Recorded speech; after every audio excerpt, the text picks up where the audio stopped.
Welcome to 108 news Telugu. బులెటిన్ల ముందుగా headlines. మాదాపూర్లో రేవ్ పార్టీ, భారీగా డ్రగ్స్ స్వాధీనం. గాడిద గుడ్డు ఎంత నిజమో, కాంగ్రెస్ హామీలు అంతే నిజం, బండి సంజయ్ కౌంటర్లు. గత అక్రమాలపై ఫోకస్, వరుస శ్వేతపత్రాలతో విచారణ సిద్ధమవుతున్న ఏపీ సర్కార్. పింక్ బ్రాండ్కి చెక్ పెడుతున్న సీఎం రేవంత్, కాంగ్రెస్ మార్పుకు రంగం సిద్ధం. మాదక ద్రవ్యాలను కట్టడి చేయడానికి ప్రభుత్వం, పోలీసులు ఎన్ని పటిష్ట చర్యలు చేపడుతున్నప్పటికీ నిత్యం ఏదో ఒక ప్రాంతంలో మత్తు పదార్థాలు బయటపడుతూనే ఉన్నాయి. అయితే మూలాల్లోకి వెళ్లి మరింత పకడ్బందీగా చర్యలు చేపట్టాల్సి ఉంది. తాజాగా సైబర్ టవర్స్ వద్ద ఉండే Cloud9 సర్వీస్ అపార్ట్మెంట్ స్థిరాస్తి వ్యాపారితో పాటు అతని సోదరుడు మరో 18 మంది రేవు పార్టీ చేసుకుంటూ ఉండగా ఎక్సైజ్ STF పోలీసులు మెరుపుదాడి నిర్వహించి పార్టీని భగ్నం చేశారు. స్థిరాస్తి వ్యాపారి నాగరాజు యాదవ్ జన్మదినం సందర్భంగా ఈ పార్టీ నిర్వహించినట్టు పోలీసు దర్యాప్తులో తేలింది. అతని సోదరుడు సాయి కుమార్ యాదవ్ ఇటీవల దుబాయ్ వెళ్లి వచ్చి విదేశీ మద్యం తీసుకొచ్చినట్టు విచారణలో బయటపడింది. పట్టుబడిన వారిలో 6 యువతులుండగా వారిలో సాఫ్ట్వేర్ ఇంజనీర్, ఇంజనీరింగ్, డెంటల్ విద్యార్థిని, గృహిణి, సేల్స్ విభాగంలో పనిచేసే యువతి ఉన్నారు. తెలంగాణ రాష్ట్ర బడ్జెట్పై స్పందిస్తూ కాంగ్రెస్ సర్కారుపై విమర్శలు గుప్పించారు కేంద్ర హోంశాఖ సహాయ మంత్రి బండి సంజయ్. తెలంగాణ ఆర్థిక మంత్రి బట్టి విక్రమార్క చదివింది ఆర్థిక బడ్జెట్టో లేదంటే అప్పుల పత్రమో క్లారిటీ లేదంటూ వ్యంగ్యాస్త్రాలు సంధించారు. బడ్జెట్ కేటాయింపులకు ఆదాయం ఎక్కడి నుంచి వస్తుందో లెక్కాపత్రం లేదు, రైతులకు జరిగిన నష్టాన్ని పూడ్చి రుణమాఫీ డిఫాల్టర్ల జాబితా నుండి తొలగిస్తారో లేదో స్పష్టత లేదు అని బండి సంజయ్ విమర్శించారు. సర్కారీ భూములను అగ్గువకు అమ్మాలని చూస్తారు. 12,000 పోస్టులకి నోటిఫికేషన్ ఇచ్చి 31,000కు పైగా ఉద్యోగాలు భర్తీ చేశామంటారు. రంజాన్ వేడుకలకు 33 కోట్లు కేటాయించిన ప్రభుత్వం హిందువుల పండుగలకు నయా పైసా లేదంటారు. మొత్తంగా తెలంగాణ బడ్జెట్లో రాష్ట్ర ప్రజలకు మిగిలింది గాడిద గుడ్డే అంటూ రేవంత్ ప్రభుత్వంపై బండి సంజయ్ విమర్శలు గుప్పించారు. తెలంగాణ రాష్ట్ర ప్రభుత్వం ప్రవేశపెట్టిన బడ్జెట్ చూస్తుంటే అయోమయం, జగన్నాథం. తెలంగాణ రాష్ట్ర ఉప ముఖ్యమంత్రి గారు, రాష్ట్ర ఆర్థిక శాఖ మంత్రి గారైనటువంటి శ్రీ బట్టి విక్రమార్క గారు ఈరోజు శాసనసభలో ప్రవేశపెట్టింది బడ్జెటా, అప్పుల పత్రమా స్పష్టం చేయాల్సిన అవసరం ఉంది. 6 గ్యారెంటీలు ఆగమైపోయినాయి. చేతల ప్రభుత్వం అని చెప్పిన కాంగ్రెస్ ప్రభుత్వం చేతెత్తేసింది. కనీసం 6 గ్యారెంటీలకు ఈ బడ్జెట్ లో ప్రత్యేక నిధులు కేటాయించినటువంటి దాఖలాలు లేవు.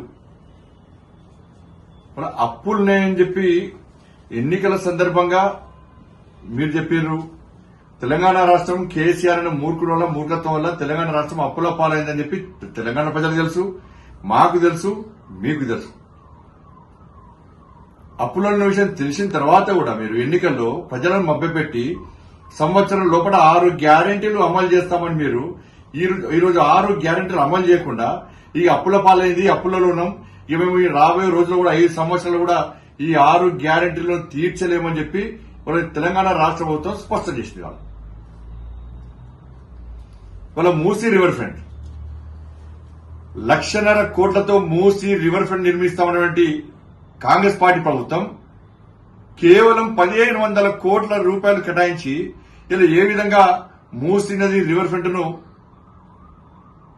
మీరు నిర్మిస్తారో స్పష్టం చేయాల్సిన బాధ్యత ఉంది.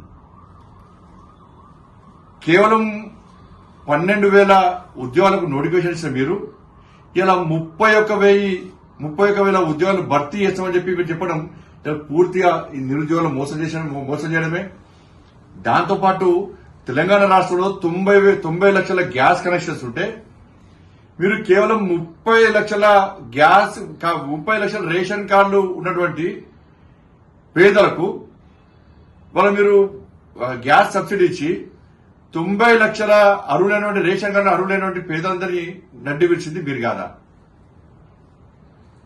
దాంతోపాటు రుణమాఫీ విషయంలో రుణమాఫీ వల్ల రైతులు నష్టపోయారని మీరు చెప్పారు.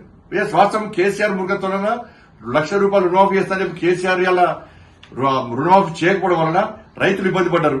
మరి మీరేం చేయాలి? ఇప్పుడు రైతులను ఈ విధంగా నష్టాలు నూపుతారా? డిఫాల్టర్ లిస్ట్ ఉన్న రైతులను డిఫాల్టర్ లిస్ట్ నుంచి వాళ్ళ పేర్లు తొలగించి క్లియరెన్స్ సర్టిఫికేట్ మీరు ఇప్పిస్తే వాళ్ళు తిరిగి రుణాలు తీసుకునే అవకాశం ఉంటుంది, అన్ని విధాలా ఆదుకునే ఉంటుంది. ఇది మీరు చేయగలుగుతారా? దాని గురించి ఊసేలేదు. ఇవాళ మతానికి సంబంధించి భారతీయ జనతా పార్టీ మతతత్వ పార్టీ అని చెప్పి నిన్న మొన్న చాలా మంది అసెంబ్లీ వేదికగా మాట్లాడారు. ఇవాళ మీరేం చేశారు? మీకు హిందువుల పండుగలు అవసరం లేదు, మీకు హిందువులు ఓట్లేలే, హిందువుల ఓట్లు మీకు వద్దు, హిందువులంటే నిర్లక్ష్యం, మీకు ఒక వర్గం ఓటుతో గెలుస్తామని చెప్పి మీరు అనుకుంటున్నారు. ఆ వర్గం ఓట్ల కోసం బీఆర్ఎస్ పార్టీ మీరు పోటీ పడ్డారు. మేము ఎక్కడ మతం గురించి మాట్లాడలే. ఇవాళ 33 కోట్ల రూపాయలు రంజాన్ కేటాయించిన మీరు ఇవాళ తెలంగాణ రాష్ట్రంలో ఇవాళ హిందువుల పండుగలకు ప్రత్యేక నిధులు కేటాయించకపోవడానికి మరి మీరు మతతత్వవాదులా, మేము మతతత్వవాదులమా? అంటే మీరు ఒక మతానికి కొమ్మగాస్తే మీరు సెక్యులర్ వాదు, మేము అన్ని మతాలను సమానంగా చూడమంటే మమ్మల్ని మతతత్వవాదులుగా చిత్రించుకొని మీరు దీనికి సమాధానం చెప్పాల్సిన అవసరం. వాళ్ళు ఏమన్నారు? ఒక ప్లాన్ ప్రకారం ఇది ప్లాన్ ప్రకారం ఈ రోజు రాష్ట్ర ప్రభుత్వం బడ్జెట్ ప్రవేశపెడుతుంది. దాని విషయంలో ప్రజల్లో వ్యతిరేకత వస్తుంది. కాబట్టి ఏం చేయాలి? ముందే కేంద్రాన్ని బదనాం చేయాలని చెప్పి అసెంబ్లీలో ప్రత్యేక చర్చ పెట్టి రాష్ట్ర ప్రజల కూడా అయోమని సృష్టించిన మీరు ఈ రోజు చెప్పండి, మరి మీ బడ్జెట్ లోపల జిల్లాల పేర్ల ప్రస్తావన లేదు, 119 నియోజకవర్గాల ప్రస్తావన లేదు. మరి అవన్నీ ఏంటి? వాడి గాడి గుడ్డ చెప్పండి. ఆ రాష్ట్రం ఇవాళ చెప్పండి, దానికి సమాధానం చెప్పాల్సిన అవసరం ఉంది. వాళ్ళ పూర్తిగా ఈ బడ్జెట్ 64+8 గాడిద గుడ్డ ఇంకే గుడ్డో మీరు చెప్పాలి. 6 గ్యారెంటీలు ప్లస్ బడ్జెట్ గాడిద గుడ్డ ఏ గుడ్డు పట్టుకుని తిరుగుతారో మీరు ప్రజలకు తిరగాలి. గత ప్రభుత్వ హయాంలో అభివృద్ధి మాటున అవినీతి జరిగిందా, అక్రమాలు దోపిడీలు అంతకుమించి అన్నేలా పెరిగిపోయాయి. ప్రభుత్వం మారాక దస్త్రాల దగ్ధం ఘటనలు ఎందుకు పెరుగుతున్నాయి? మ్యాటర్ ఏదైనా మర్మమేంటోనన్న చర్చ నడుస్తోంది. ఇటు చంద్రబాబు ప్రభుత్వం మాత్రం నిజాలు నిగ్గు తేల్చేందుకు విచారణకు ఆదేశిస్తోంది. ఏపీ గట్టుపై ఎప్పుడు ఎంక్వైరీల టైం హీట్ పుట్టిస్తోంది. మద్యం అక్రమాలపై సిఐడి విచారణ, మదనపల్లి దస్త్రాల దగ్ధంపై దర్యాప్తు, టీడీఆర్ బాండ్లపైన ఏసీబీ ఎంక్వైరీ, రఘురామకుట్ర ఫిర్యాదుపై విచారణ వేగవంతం. ఇలా ఏపీలో అధికారంలోకి వచ్చిన ఎన్డీఏ ప్రభుత్వం సంచలన నిర్ణయాలతో ముందుకెళ్తోంది.